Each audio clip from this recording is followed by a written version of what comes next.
যখন জাহান্নামীরা জাহান্নামের আযাব ভোগ করতে থাকবে তখন তাদের কলিজা ফাটা পিপাসা লাগবে এবং তখন তারা এতটাই ক্ষুধার্ত থাকবে তখন তারা নিজেদের হাত পা চিবিয়ে খেতে থাকবে।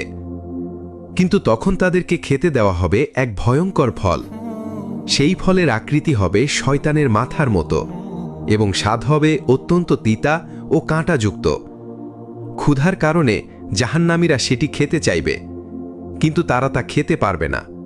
তখন ফেরেশতারা জোর করে তাদেরকে সেই ফল খাওয়াবে, যার ফলে তাদের ভেতরের নাড়িভুড়ি ছিঁড়ে যাবে এবং তাদের পিপাসা নিবারণের জন্য তাদের সামনে আনা হবে জাহান্নামের আগুনে ফুটন্ত পানি।